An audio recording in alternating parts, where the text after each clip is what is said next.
നാം എല്ലാവരും ഇവിടെ ഒരുമിച്ച് കൂടിയിരിക്കുന്നത് നമ്മുടെ പ്രിയങ്കരനായ നേതാവ്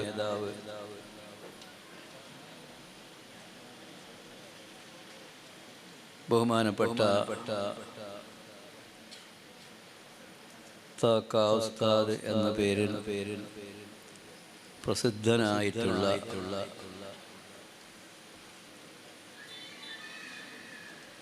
ഈ സ്ഥാപനത്തിൻ്റെ അമരക്കാരൻ ആയിരുന്ന ഉസ്താദ് അവരുടെ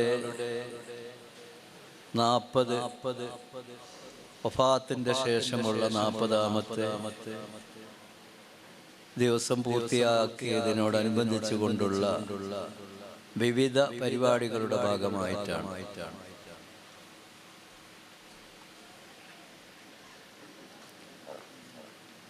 അദ്ദേഹത്തിൻ്റെ ഏറ്റവും പ്രിയപ്പെട്ട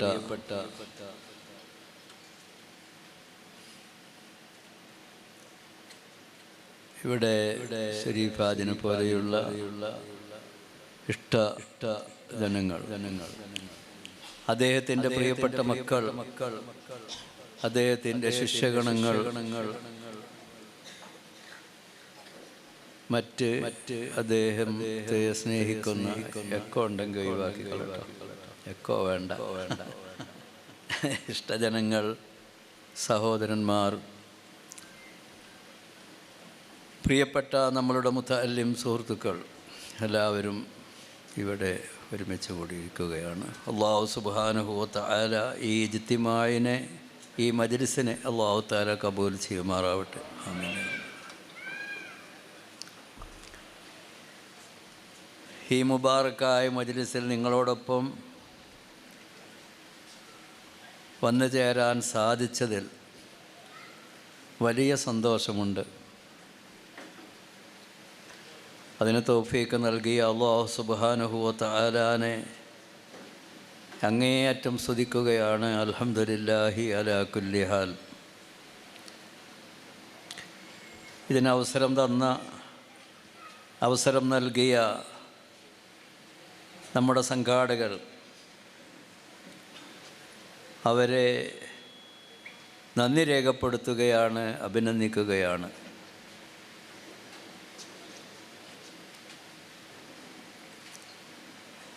ബഹുമാനപ്പെട്ട താക്ക ഉസ്താദിൻ്റെ വഫാത്ത് മാത്രമല്ല, ഈ അടുത്ത കാലത്തായി നമ്മളിൽ നിന്ന് ബഹുമാനപ്പെട്ട സമസ്ത കേരള ജമിയത്തുൽ ഉലമാക്ക് നേതൃത്വം വഹിച്ചിരുന്ന, അതിൻ്റെ ചുക്കാൻ പിടിച്ചിരുന്ന മഹാന്മാരായ നിരവധി പണ്ഡിതന്മാർ നമ്മോട് യാത്ര പറഞ്ഞിരിക്കുകയാണ്. അടുത്തായി നമ്മുടെ പ്രിയങ്കരനായ ഉസ്താദ് ശൈഖുനാ അലിക്കുട്ടി ഉസ്താദ്, അതുപോലെ നമ്മുടെ വിത്തബൈൽ ഉസ്താദ്, CM ഉസ്താദ്, സമസ്തയുടെ പ്രസിഡൻ്റായിരുന്ന നമ്മുടെ AP ഉസ്താദ് കുമരംപുത്തൂർ, അങ്ങനെ ബഹുമാനപ്പെട്ട ബാപ്പു ഉസ്താദിൻ്റെയൊക്കെ വഫാത്ത് നമ്മളെത്രമാത്രം വേദനിപ്പിച്ചു. അങ്ങനെ കാളമ്പാടി ഉസ്താദ്, ചെറുശ്ശേരി ഉസ്താദ്, കോയക്കുട്ടി ഉസ്താദ്, ഇങ്ങനെ തുടങ്ങി അടുത്ത കാലത്ത് നമ്മളോട് വിട പറഞ്ഞിട്ടുള്ള മഹത്തുക്കൾ, അവരൊക്കെ ഉലായിക ആബായി ഫജിഇനി ബിമിസ്ലിഹിം, അവരൊക്കെ നമ്മളുടെ ആബാ ആണ്.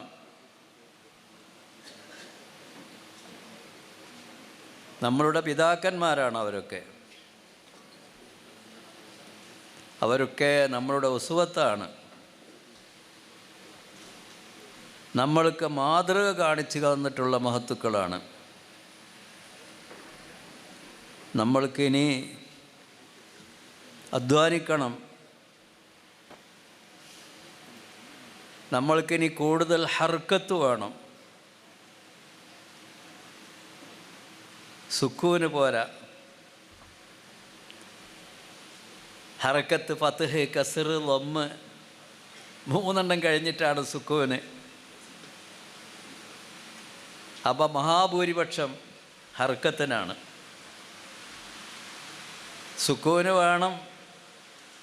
മൗനമാകേണ്ട സ്ഥലത്ത് നമ്മൾ മൗനികളാവണം. അവിടെ ഹർക്കത്ത് പറ്റൂല. മൗനമാകേണ്ട പല സ്ഥലങ്ങളും സാഹചര്യങ്ങളും സന്ദർഭങ്ങളും ഉണ്ടാവും. അത്തരത്തിലുള്ള സാഹചര്യങ്ങളിലും സന്ദർഭങ്ങളിലും മൗനികളാവുക എന്നത് മഹത്വമാണ്. എപ്പോഴും ഹർക്കത്ത് അത് പാടില്ല.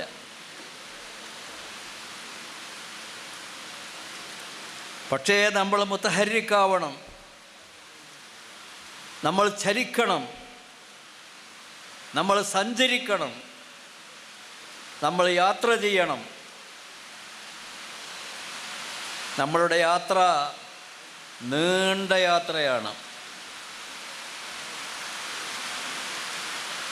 ഇത് ആലമുൽ അർവാഹിൽ നിന്ന് തുടങ്ങി വെച്ച യാത്രയാണ്. ആലമുൽ അർവാഹിൽ നിന്ന് തുടങ്ങി വെച്ച യാത്ര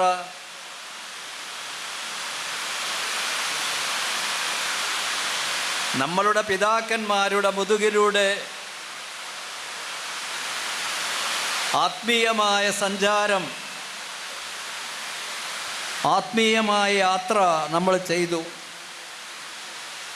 പിതാക്കന്മാരുടെ മുതുകിലൂടെ സഞ്ചരിച്ച് സഞ്ചരിച്ച് സഞ്ചരിച്ച് നമ്മുടെ തൊട്ടടുത്തുള്ള നമ്മുടെ പിതാക്കന്മാരുടെ മുതുകിലെത്തി. മാതാവിൻ്റെ ഗർഭാശയത്തിലൂടെ ഈ ഭൂലോകത്തേക്ക് നമ്മൾ പിറന്നു വീണു. കുഞ്ഞായി ജനിച്ചു, കുട്ടിയായി വളർന്നു, പ്രായപൂർത്തിയായി. പ്രായപൂർത്തിയാവാത്തവരുണ്ട്, ആയവരുണ്ട്. നമുക്ക് ശാരീരികമായ പ്രായപൂർത്തി, ബുലൂഗ്, അത് ശാരീരികമായി പ്രായപൂർത്തി ആകുന്നതിൻ്റെ മുമ്പ് തന്നെ മാനസികമായി ആത്മീയമായി പ്രായപൂർത്തിയായവരുണ്ട്.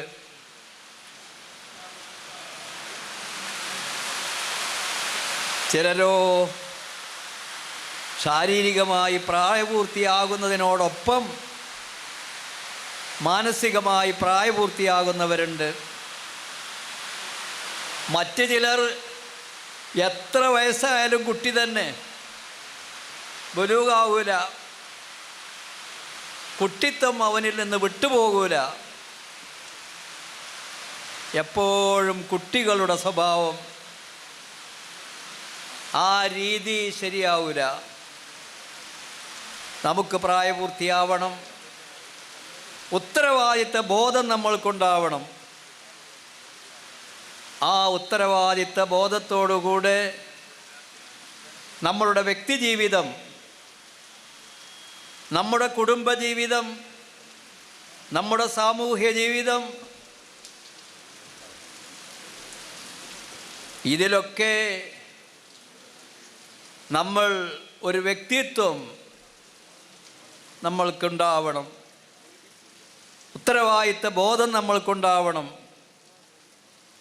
ആ ഉത്തരവാദിത്ത ബോധത്തോടുകൂടെ ഇവിടെ ജീവിക്കണം. ഈ യാത്ര, ഈ ഭൂമി ലോകത്തേക്ക് നമ്മൾ പിറന്നു വീടുന്നതിൻ്റെ ശേഷമുള്ള നമ്മുടെ ഈ യാത്ര, അത് ഉത്തരവാദിത്ത ബോധത്തിൻ്റെ ഒരു യാത്രയിൽ എത്തിച്ചേർന്നിരിക്കുകയാണ് നമ്മൾ. പ്രായപൂർത്തിയായവരോടാണ് പറയുന്നത്. അല്ലാത്ത ഈ കുഞ്ഞുമക്കളോട് നിങ്ങളതിലേക്ക് കാലെടുത്തു വെക്കാൻ പോവുകയാണ്. ആ ഉത്തരവാദിത്ത ബോധം നമ്മളുടെ വ്യക്തി ജീവിതത്തിൽ, എന്നെ സൃഷ്ടിച്ചവൻ എൻ്റെ റബ്ബ്, എന്തിനു വേണ്ടിയാണ് എന്നെ സൃഷ്ടിച്ചത്?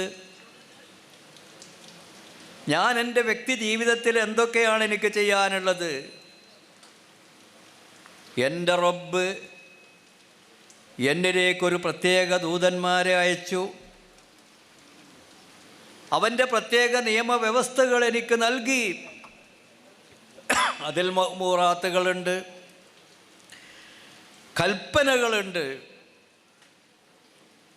അതിൽ മൻഹിയാത്തുകളുണ്ട്, നിരോധനങ്ങളുണ്ട്. അനുവദനീയമായ കാര്യങ്ങളുണ്ട്, അല്ലാത്തവയുണ്ട്. സമഗ്രമായ ഒരു നിയമവ്യവസ്ഥിതി. ആ നിയമവ്യവസ്ഥിതി ഒന്നാമതായി തുടങ്ങുന്നത് എന്നിൽ നിന്നാണ്. ഞാനായെങ്കിൽ മാത്രമേ, എൻ്റെ വ്യക്തി ജീവിതം നന്നായെങ്കിൽ മാത്രമേ ഈ സമൂഹം നന്നാവുകയുള്ളൂ എന്നൊരു ബോധം അവനിക്ക് വേണം. ഒരു ബിൽഡിങ്ങിന് നമ്മൾ ഫൗണ്ടേഷൻ ചെയ്യുകയാണെങ്കിൽ ഏറ്റവും ഉറപ്പുള്ള കല്ലുകൾ, ഉറപ്പുള്ള പാറയിൽ നിന്ന് പൊട്ടിച്ചെടുത്ത കല്ലുകളാണ് നമ്മൾ കൊടുന്ന് അത് സംഘടിപ്പിച്ച് അതിൻ്റെ ഫൗണ്ടേഷന് വേണ്ടി നമ്മൾ ഉപയോഗിക്കുന്നു. അതാണ് ഒരു വ്യക്തിയുടെ ജീവിതത്തിൻ്റെ, ഓരോരുത്തരുടെയും ജീവിതത്തിൻ്റെ ഫൗണ്ടേഷനാണ് അവൻ്റെ വ്യക്തി ജീവിതം. അതിൻ്റെ പാറ ഉറപ്പുള്ളതായിരിക്കണം, അതിൻ്റെ കല്ലുകൾ നല്ല ഉറപ്പുള്ളതാവണം. അതവൻ്റെ ശുദ്ധമായ അവൻ്റെ ജീവിതമാണ്. അവൻ്റെ ജീവിതം നന്നാവണം. അവൻ്റെ ജീവിതം ആത്മാർത്ഥതയുള്ള ജീവിതമായിരിക്കണം. ആ ജീവിതത്തിൽ നിന്ന്, ശുദ്ധിയുള്ള ജീവിതത്തിൽ നിന്ന് ഉടലെടുക്കണം അവൻ്റെ ജീവിതത്തിൻ്റെ അതിൻ്റെ ഫൗണ്ടേഷൻ. പിന്നെ ഈ സമൂഹം, പിന്നീടാണ് അവൻ സമൂഹത്തിലേക്ക് ഇറങ്ങിച്ചെന്ന് ഈ സമൂഹത്തിൻ്റെ നന്മയ്ക്ക് വേണ്ടി പ്രവർത്തിക്കേണ്ടത്. ഒരു വ്യക്തി സ്വന്തം നന്നായി കഴിഞ്ഞാൽ ശുദ്ധമായ ഒരു ജീവിതം, ഒരു ജീവിത രീതി, ഒരു ജീവിത ശൈലി, ഒരു മാതൃകാപരമായ ജീവിത ശൈലി, അത് തസന്നു ആകാൻ പാടില്ല. ആ മാതൃകാപരമായ ജീവിത രീതി അതൊരു അഭിനയമാകാൻ പാടില്ല. ആത്മാർത്ഥതയുടെ ആ ഫൗണ്ടേഷനിൽ നിന്ന് പടുത്തുയർത്തിയതായിരിക്കണം അവൻ്റെ ആ മാതൃകാപരമായ ജീവിത രീതി. അങ്ങനെ വരുമ്പോൾ ഒരേ ജീവിത രീതി തന്നെ, ഒരേ ജീവിത രീതി തന്നെ ഒരാളിൽ നിന്നുണ്ടായാൽ അത് പിൻപറ്റാൻ ജനങ്ങൾ തയ്യാറാവും. അതേ ജീവിത രീതി തന്നെ മറ്റൊരാളിൽ നിന്നുണ്ടായാലോ ആർക്കും അത് വേണ്ട. ഒരേ ചരക്ക്, ആ ചരക്ക് ആൾക്കനുസരിച്ച് അതിൻ്റെ വീര്യം എന്ന് വെച്ചാൽ അതിൻ്റെ കബൂലിയത്ത് അത് വ്യത്യാസപ്പെട്ടുകൊണ്ടിരിക്കും. അപ്പം അതുകൊണ്ട് ആത്മാർത്ഥമായ ഒരു ജീവിത രീതിയും അങ്ങനെയുള്ള ഒരു ജീവിത രീതി ഉണ്ടായാൽ ഹാലു റജുലിൻ വാഹിദിൻ ഫീ ഇസ്ലാഹി അൽഫി റജുലിൻ ഖൈറും മിൻ ഹാലി അൽഫി റജുലിൻ ഫീ ഇസ്ലാഹി റജുലിൻ വാഹിദ്. മഹാന്മാരുടെ ഉദ്ധരിയാണ്. അവർ പറയുന്നു, ഒരാളുടെ ജീവിത രീതി നന്നായാൽ അത് 1000 ആളെ നന്നാക്കും. ഒരാളെ നന്നാക്കാൻ വേണ്ടി 1000 ആളുകളുടെ മിൻ വഅദി അൽഫി റജുൽ ഹാലു റജുലിൻ വാഹിദിൻ ഫീ ഇസ്ലാഹി അൽഫി റജുലിൻ ഖൈറുൻ മിൻ വഅദി അൽഫി റജുലിൻ ഫീ ഇസ്ലാഹി റജുലിൻ വാഹിദ്. ഒരാളെ നന്നാക്കുന്നതിന് വേണ്ടി 1000 ആളുകൾ വാചാലമായി പ്രസംഗിക്കുന്നതിനേക്കാൾ കൂടുതൽ ഫലം ചെയ്യും. 1000 ആളുകളെ നന്നാക്കാൻ ഒരാളുടെ ജീവിത രീതി, ആത്മാർത്ഥതയിൽ ഉടലെടുത്തിട്ടുള്ള ജീവിത രീതി.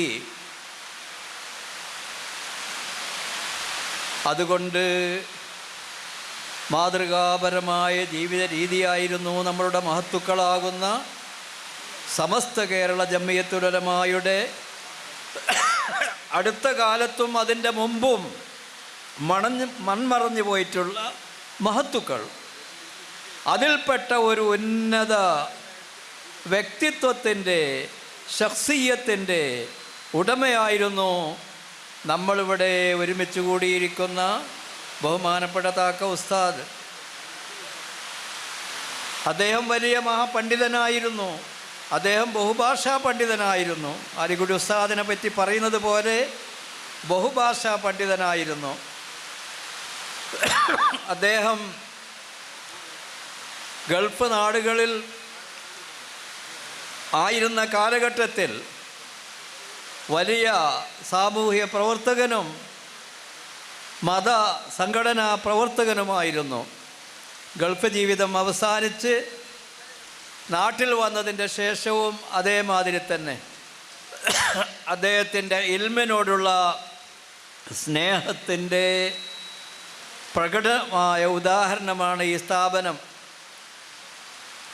ഈ സ്ഥാപനം, ഈ കാശിപട്ടണം എന്ന ഈ സ്ഥലത്ത് ദാറുന്നൂർ എന്ന് പറയുന്ന ഈ സ്ഥാപനം, അത് അദ്ദേഹത്തിൻ്റെ ആത്മാർത്ഥതയിൽ നിന്നും ആത്മാർത്ഥമായ ഇൽമിനോടുള്ള മഹബത്തിൽ നിന്നും ഉടലെടുത്തിട്ടുള്ളതാണ്. അദ്ദേഹത്തിൻ്റെ സഹായികളായിട്ടുള്ള, അദ്ദേഹത്തിൻ്റെ അൻസാറുകളായിട്ടുള്ള ഒരുപാട് സഹായികൾ, അവരുടെയൊക്കെ ആത്മാർത്ഥതയിൽ നിന്നും ഇഖ്ലാസിൽ നിന്നും ഇൽമിനോടുള്ള അവരുടെ താല്പര്യത്തിൽ നിന്നും ഉടലെടുത്ത സ്ഥാപനമാണിത്. അതുകൊണ്ട് തന്നെ ഇൻഷാ അല്ലാഹ് ഈ സ്ഥാപനം ഇനിയും ഒരുപാട് വളരുക തന്നെ ചെയ്യും. അള്ളാഹു തൗഫീക്ക് ചെയ്യുമാറാവട്ടെ. ആമീൻ. അൽഹംദുലില്ലാഹ്. നമ്മൾ ഹനീഫാജി ഇതിൻ്റെ ചരിത്രങ്ങളൊക്കെ ഞാൻ ചോദിച്ചു യാത്രയിൽ, എങ്ങനെയാണ് ഇതിൻ്റെ തുടക്കമുണ്ടായത്. വളരെ ആത്മാർത്ഥമായ ഒരു ചിന്തയിൽ നിന്ന്, ഒരു നിയ്യത്തിൽ നിന്ന് ആണ് ഈ സ്ഥാപനത്തിൻ്റെ തുടക്കമെന്ന് മനസ്സിലാക്കാൻ സാധിച്ചു. ഇപ്പോൾ 5 ഏക്കർ സ്ഥലം അത് 13 ഏക്കറയായി മാറിയിരിക്കുകയാണ്. അൽഹംദുലില്ലാഹ്. ഇനിയും സ്ഥലമുണ്ട്, കിട്ടണത്ര നമ്മൾക്ക് ഇൻഷാ അല്ലാഹ് നമ്മൾക്ക് സംഘടിപ്പിക്കണം. അള്ളാഹു തൗഫീക്ക് ചെയ്യുമാറാവട്ടെ. ഇവിടെ ഇത് വലിയ സ്ഥാപനമായി മാറണം. വലിയ സ്ഥാപനം തന്നെയാണ്, ഇനിയും ഒരുപാട് വളരണം. എൻ്റെ പ്രിയപ്പെട്ട സഹോദരന്മാരോട്, ഇതിനെ സഹായിച്ചു കൊണ്ടിരിക്കുന്ന ഗൾഫിലുള്ള, നാട്ടിലുള്ള സഹോദര സഹോദരിമാരോട് പ്രത്യേകമായി പറയാനുള്ളത്, ഇത് വലിയ ഒരു മുബാറക്കായ സ്ഥാപനമാണ്. നിങ്ങൾ എന്തെങ്കിലും ഇതിന് സഹായിച്ചാൽ അള്ളാഹുവിൻ്റെ ദീനിനുള്ള സഹായമാണ്. അള്ളാഹുവിൻ്റെ ദീനിനെ സഹായിച്ചാൽ ഈ ദുനിയാവിലും ആഖിറത്തിലും അള്ളാഹു നമ്മളെ സഹായിക്കും. നമ്മൾക്കത് വലിയ പുണ്യകർമ്മമായി മാറും, വലിയ ബർക്കത്താകും. എല്ലാവരും സഹായിക്കുകയും സഹകരിക്കുകയും ഈ സ്ഥാപനത്തിൻ്റെ ഉയർച്ചയ്ക്കും വളർച്ചയ്ക്കും വേണ്ടി എല്ലാവരും ഒത്തൊരുമിച്ച് ഒറ്റക്കെട്ടായി നിന്നുകൊണ്ട് പ്രവർത്തിക്കുകയും വേണം. മഹാനായ താക്ക ഉസ്താദിൻ്റെ ചിരകാല അഭിലാഷം, അദ്ദേഹത്തിൻ്റെ താല്പര്യം, അതേ പ്രകാരം തന്നെ അദ്ദേഹത്തെ സഹായിച്ചു കൊണ്ടിരുന്ന അദ്ദേഹത്തിൻ്റെ കൂട്ടുകാർ, ഉലമാക്കളും ഉമറാക്കളും സാധാരണക്കാരും എല്ലാവരും, അവരെല്ലാവരുടെയും താല്പര്യവും ആഗ്രഹവും പൂർത്തീകരിച്ച് നമ്മൾക്കിവിടെ വലിയ ഒരു വിദ്യാഭ്യാസത്തിൻ്റെ, മത ഭൗതിക വിദ്യാഭ്യാസത്തിൻ്റെ, അതോടൊപ്പം തന്നെ ഒരു വിദ്യാഭ്യാസം എന്നുള്ളൊരു അഭ്യാസം മാത്രമല്ല, ആത്മീയത മുറ്റി നിൽക്കുന്ന ആത്മാർത്ഥതയുടെയും ആത്മീയതയുടെയും ഒരു കേന്ദ്രമായിക്കൊണ്ടുള്ള മതഭൗതിക വിദ്യാഭ്യാസ സമുച്ചയങ്ങൾ ഇവിടെ ഉയർന്നു വരാൻ അല്ലാഹു സുബ്ഹാനഹു വ തആല നമ്മൾക്ക് തൗഫീക്ക് ചെയ്യുമാറാവട്ടെ. ഇതിന് നേതൃത്വം വഹിക്കുന്ന നമ്മളുടെ കമ്മിറ്റി ഭാരവാഹികൾ, സഹായികൾ, അല്ലാഹു തആല അവർക്കൊക്കെ അർഹമായ പ്രതിഫലം നൽകി അനുഗ്രഹിക്കുമാറാവട്ടെ. ഇവിടെ പഠിപ്പിച്ചുകൊണ്ടിരിക്കുന്ന നമ്മുടെ വന്യരായ ഉസ്താദന്മാരുണ്ട്. ആ ഉസ്താദന്മാർക്കൊക്കെ അവരുടെ ഇൽമിൻ്റെ പ്രകാശം അവരുടെ വഫാത്ത് വരെ കൂടുതൽ കൂടുതൽ പ്രകാശിപ്പിക്കുവാൻ അല്ലാഹു തആല തൗഫീക്ക് ചെയ്യുമാറാവട്ടെ. പഠിച്ചുകൊണ്ടിരിക്കുന്ന ഈ മക്കൾ, ഇവരൊക്കെ ഭാവി നമ്മളൊക്കെ ഇവിടുന്ന് പോകും. മക്കളെ, എന്താ നിങ്ങളുടെ അവസ്ഥ? ഞങ്ങളൊക്കെ ഇവിടുന്ന് പോകും. ഞങ്ങളൊക്കെ പോകാൻ നിൽക്കുക. കണ്ടൂടെ, നിങ്ങൾക്ക് വയസ്സന്മാരായില്ലേ? നിങ്ങളൊക്കെ ഈ സമൂഹത്തിൻ്റെ ഉത്തരവാദിത്തങ്ങൾ ഏറ്റെടുത്ത് നേതൃസ്ഥാനത്ത് വന്ന് നിങ്ങളൊക്കെ നല്ല നമ്മളുടെ ദീനിൻ്റെ അഹ്ലുസുന്നത്ത് വൽ ജമാഅത്തിൻ്റെ സമസ്ത കേരള ജമിയത്തുൽ ഉലമായുടെ ഈ സമൂഹത്തിൻ്റെ ഉത്തമ പ്രവർത്തകന്മാരായി മാറണം. അല്ലാഹു സുബ്ഹാനഹു വ തആല നിങ്ങൾക്ക് തൗഫീക്ക് ചെയ്യട്ടെ. നിങ്ങളെല്ലാവരും ഞങ്ങൾക്ക് വേണ്ടി ദുആ ചെയ്യണം. അള്ളാഹു നമ്മളെ ദുആനെ കബൂൽ ചെയ്യുമാറാവട്ടെ. ഇൽമിൽ അല്ലാഹു തആല ബർക്കത്ത് ചെയ്യട്ടെ. നല്ല നല്ല ആക്കിബത്ത് മഹ്മൂദത്ത് അള്ളാഹു നമ്മൾക്കെല്ലാവർക്കും പ്രദാനം ചെയ്യട്ടെ. നമ്മളെ ആക്കിബത്ത് അള്ളാഹു നന്നാക്കി തരട്ടെ. നമ്മളുടെ മഹത്തുക്കളോടുകൂടെ ജന്നാത്തുൻ നഈം ബഹുമാനപ്പെട്ട താക്ക ഉസ്താദിനോടുകൂടെ സമസ്തയുടെ സമന്വിതരായ നേതാക്കളോടുകൂടെ മഹാത്മാക്കളോടുകൂടെ മഹാന്മാരോടുകൂടെ ജന്നാത്തുൻ നഈം എന്ന സ്വർഗത്തിൽ അള്ളാഹു നമ്മളെല്ലാവരെയും ഒരുമിച്ച് കൂട്ടി തരുമാറാവട്ടെ. റഹീമീനായ തമ്പുരാനെ, ഞങ്ങളെ ഈ മജ്ലിസിനെ നീ കബൂൽ ചെയ്യണേ തമ്പുരാനെ. ഞങ്ങളെ ഈ ഒത്തുചേരലിനെ നീ കബൂൽ ചെയ്യണേ തമ്പുരാനെ. ഇതിന് സാലിഹായ അമലായി നീ സ്വീകരിക്കണേ തമ്പുരാനെ. ഞങ്ങളുടെ ഹറക്കാത്ത് സഖനാത്തുകളൊക്കെ നിൻ്റെ പൊരുത്തത്തിലാക്കാൻ ഞങ്ങൾക്ക് നീ തൗഫീക്ക് നൽകണേ തമ്പുരാനെ. പടച്ചവനെ, ഞങ്ങളെ നീ മുത്തഖീങ്ങളിലും ഫായിസീങ്ങളിലും ഉൾപ്പെടുത്തണം തമ്പുരാനെ. ഖുദ്ലാനിൻ്റെ അഹ്ലുകാരിൽ ഞങ്ങളെ നീ ഉൾപ്പെടുത്തരുത് തമ്പുരാനെ. അഷ്ഖിയായിൽ ഞങ്ങളെ നീ ഉൾപ്പെടുത്തരുത് തമ്പുരാനെ. നിൻ്റെ തൗഫീക്ക് ഞങ്ങൾക്ക് നീ നൽകണം തമ്പുരാനെ. ആക്കിബത്ത് നീ ഖൈറാക്കി തരണം തമ്പുരാനെ. ഈ ഇവിടുന്ന് നീ ഞങ്ങളെ വിളിക്കുന്ന സമയത്ത് അല്ലാഹുവേ, പരിപൂർണമായ നിഷ്കളങ്കമായ തൗബ ചെയ്ത് പരിപൂർണമായ ഈമാനോടുകൂടെ എൻ്റെ റിഖായിലേക്ക് ഇഷ്ക് വെച്ചുകൊണ്ട് ലാ ഇലാഹ ഇല്ലല്ലാഹ് എന്ന കലിമ ചൊല്ലി നിൻ്റെ വിളിക്കുത്തരം ചെയ്യാൻ നീ തൗഫീക്ക് നൽകണേ തമ്പുരാനെ. നിൻ്റെ പൊരുത്തത്തിലുള്ള തൂലുൽ ഉംറ ഞങ്ങൾക്കെല്ലാവർക്കും നീ നൽകണേ തമ്പുരാനെ. അല്ലാഹുമ്മ റബ്ബനാ ആതിനാ ഫിദ്ദുനിയാ ഹസന വഫിൽ ആഖിറതി ഹസനത്തും വഖിനാ അദാബന്നാർ.